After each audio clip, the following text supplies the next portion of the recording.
Hey, good afternoon, sports fans. This is old Bobby D from Bear Central, right here in Golden Springs, Arizona.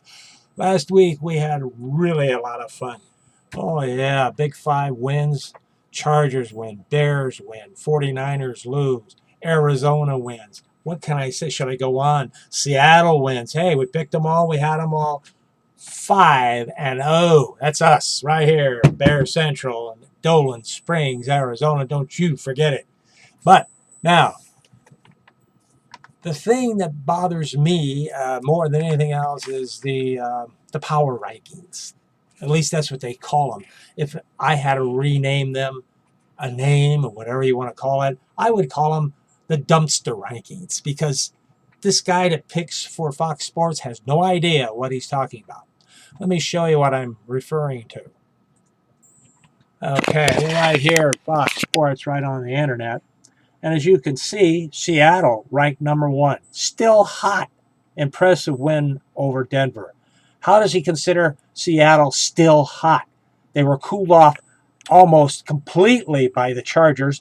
They held on to beat Denver, who almost came back to actually take over that game in Seattle. They're not hot. If anything, they might be lukewarm. Denver, too many mistakes early versus Seattle, but the bye will do them well. Well, I'll have to admit, that's a good comment. A lot of mistakes early. If they hadn't made them, Seattle would be looking for a win. No doubt they would be 1-2 and a very, very poor start to the season. However, it didn't happen. Seattle did win, but they shouldn't be ranked number one. They're 2-1. Denver is 2-1. Philadelphia ranked third, 3-0. If anything, I'd put Philadelphia first just for the heck of it because they are undefeated, but they don't deserve to be number one. You scope on down a little bit to number 8, Arizona. That's your number one team. They are 3-0. They are undefeated. They have played the 49ers this past weekend and beat them with hardly anybody. Second string quarterback, defensive players out all over the place, and they made them look stupid with people who are just come into the game off of their reserve list. Arizona is definitely a power to reckon with. If they can keep it going, this could be one of the biggest upsets in a long time, not only in their division, but in NFL history. And the one that really kills me, just roll this down a little bit. Let's take a look. Yeah, look at here. At the number 10, they have Atlanta. Forget the 56 points on Thursday. They're playing much better on defense. What the heck does that have to do with the 56 points? It was the offense that scored them, dummy, not the defense. And when you defense against the Bucks, who are ranked probably 23rd in offense, huh? How do you get ranked number 10 doing that? I don't know. And number 11 in Indianapolis. And the Chargers ranked 12th. And the Bears 14th. Come on, people. These are teams that beat your top 10 teams all up poopy. The Chargers beat the Seattle Seahawks just a week ago. I mean, they beat them. Beat them so bad that Sherman lay on the ground crying, pounding into the sand. I can't remember. That's a sight to remember for the rest of the year. Sherman crying in his own milk. What a crybaby. And then in San Francisco, big mouth quarterback Kaepernick can't even say anything good about anyone without cussing and telling everybody how great he is by opening his big, fat trap. Like I said last week, if their players could keep their quarterback's mouth shut and play football, San Francisco stands a chance of winning. Maybe. And in Seattle, if Sherman would get off his face and play football and stop jacking his jaws about how great he is, which he's not, they could be a team to reckon with. They're good, but they're not a number one football club. Okay, enough of that. Let's get back to what we're talking about here. Yeah, this week, I find this whole thing to be a little screwy. And I tell you why. I went 5-0 last week, by the way. 5-0. That's 1,000% for those of you who can't count. Anyway, 1,000%. We picked some pretty good games. The Bears played a very, very good Monday Night Football game. They too had a lot of young players out there on defense, and they stopped the Jets team, whose quarterback is pretty good, but he's not that good. Not that good when he has 7 trips to the red zone and comes up with 4 field goals. What kind of call that a good offense? Their defense is, I can't say nothing bad about the Jets defense. They're good. They stopped the run. But hey, we intentionally wanted them to stop the run. We knew we could beat them passing. They don't have corners. You know what they call corners? Those guys are sleeping back there. They need to replace those two and find somebody that can play the corner position for the Jets, and that team would be tough. But right now, they lack that, and that's why they're getting beat, and that's why they lost on Monday night. Okay, let's move on. And moving on means this week in football. This Sunday, Chargers play the Jaguars in San Diego. Jaguars just got beat by 56 points by Indianapolis, who finally showed up to play a football game against a team who hasn't been playing football at all. My guess, the best they've been doing is ping pong. Okay? So the Chargers play the Jaguars in San Diego. Seems like it would be an easy victory. Yeah, you could say that the Chargers could win by 14 if you're a fool. I'm picking the Chargers by 7 because don't underestimate a sleeping giant. If he wakes up, they can really have their hands full. Okay, Bears and the Packers, always a close game no matter how bad either team is. We all know that. They'll come to play. The Pack will come to Chicago to play the Bears. Still picking the Bears by 5. I think even with all the injuries and all the people out, Cutler has a great day. This time, he comes back to play the 100% game he played 2 games ago. Beats the Pack, and I picked the Bears by 5 in that game. Let's move on. Arizona has a bye, and they're 3-0, so nobody can hurt them this week, and they couldn't hurt them in the first 3. They're playing fine football, and that's my number 1 team in the top 10. Denver, who also has a bye, is 2-1, and as far as I'm concerned, the highest they should be ranked is 10th, at best, maybe 11th. Okay? San Diego, who was ranked 14th, I think, if you saw that list from Fox Sports, San Diego should be in the top 10, and worst in the top 5.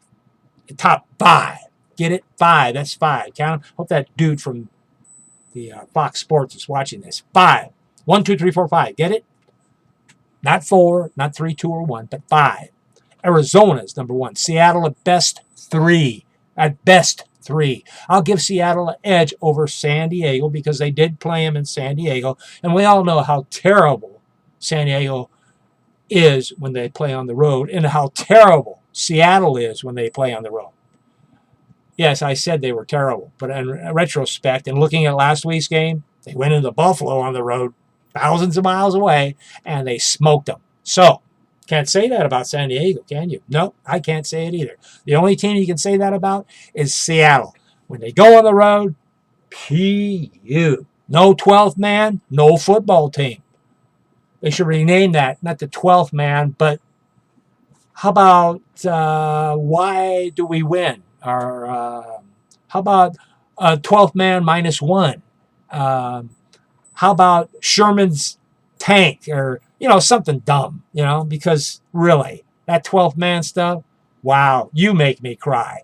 That whole game, they're going crazy. You got people jumping up and down in the stands. You got, in Arizona, they had people in a fight. They had blood all over the place. Hey, fans get very radical, You don't want to go out to the game, not unless you bring a Sherman tank with you. Not the guy that plays corner either. I'm talking about Sherman tank, with a gun on it. Anyway, yeah, fans are just as weird and ragged as the guys that play the game. Anyway, let's get back to what we were talking about. Denver has a bye. Good for them. They're going to need it. Detroit is at the Jets, team that the Bears just got through beating on Monday Night Football. And Philadelphia goes to San Francisco. Philadelphia, pay attention, was 3-0. They're soon to be 3-1.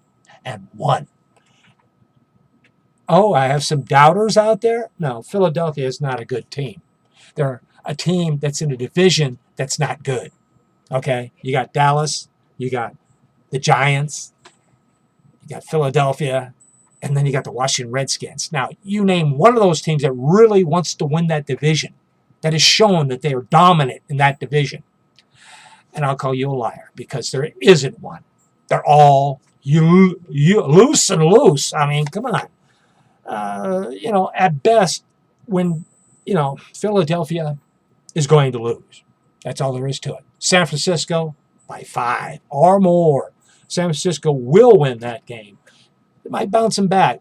Maybe, maybe not. But at least I know they will beat Philadelphia. Mark my words. San Francisco wins that one.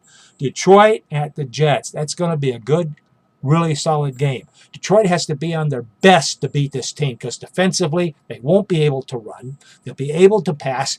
But with their quarterback, he likes to go long. Okay? And as long as those corners exist for the Jets, I don't see the Jets handling Detroit. I'm going to pick Detroit by 2. They get their third win of the season. And them and the Bears will probably stay right atop the NFC North until they meet.